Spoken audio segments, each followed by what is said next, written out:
Welcome to the deep dive. We got a pile of sources here on Sundaram Finance, Sundaram Fin. The goal today is to figure out if this, 70-year-old Indian finance company really is that lifetime investment people talk about. It's a really interesting one, actually, because you've got this core tension. Sundaram is like a fortress, AAA rated, huge trust built over decades. Right, a real legacy. Exactly. But that strength, that prudence, is kind of bumping up against the need to grow faster now. So it's fundamentally about prudence versus growth. Less about disruption, more about careful compounding. And a big part of that fortress feel is their liability side, isn't it? Specifically the retail deposits. I saw an 80% plus renewal rate mentioned. That's pretty sticky. Oh, absolutely. That's their secret weapon, really. It gives them a much lower cost of funds than, say, competitors who rely more on wholesale borrowing, which can be riskier or just plain more expensive. Okay, so stability is key. But what about the risks? The sources point pretty heavily towards their reliance on the cyclical economy. Yeah, that's the main structural issue. Let's break it down. A huge chunk, something like 45.1% of their standalone AUM, is tied directly to commercial vehicles, the CV market. That's very cyclical. Highly cyclical. And that concentration risk is exactly why they've been pushing this new strategy, trying to diversify. And that strategy did seem to work, at least on the surface. And accelerated AUM growth looked like 20% CAGR between FY23 and FY25. Correct. They hit the accelerator. But like you said, was it prudent growth? That's the million-dollar question, isn't it? Because how do we impact that? Subsidiaries. Exactly. You have to look at the sum of the parts. Because the market needs to weigh the good against the bad here. The clear star performer is Sundaram Home Finance, SHF. Right, the housing finance arm. Yeah. Huge profit jump there. I think it was 69% in Q2 FY26, driven mostly by lending for affordable housing in smaller towns. That's a scalable model. Okay, that's the growth engine. But there's drag too, right? That's Sundaram Asset Management, SAMC.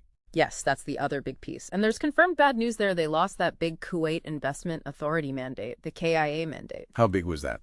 It's significant, about 3,751 crore in AUM. Gone. That's definitely going to pull down the consolidated earnings, at least in the short term. So growth in one area, a big hit in another, which brings us, I guess, to the asset quality. That seems like the real test. It really is the litmus test for their whole prudence DNA. The big warning sign is that spike in standalone gross stage 3 assets, the GS3 number. It hit 1.91% in Q1 FY26. That seems high for them.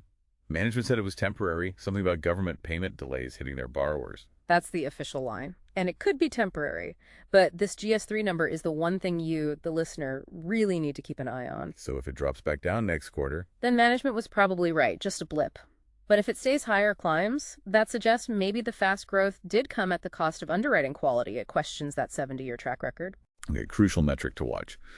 Looking out, say, 5 years, what's the baseline expectation from these sources? Well, the consensus seems to be for consolidated profit after tax, the PAT, to grow at a KGR of maybe 12-14% over the next 5 years, so FY26 to FY30.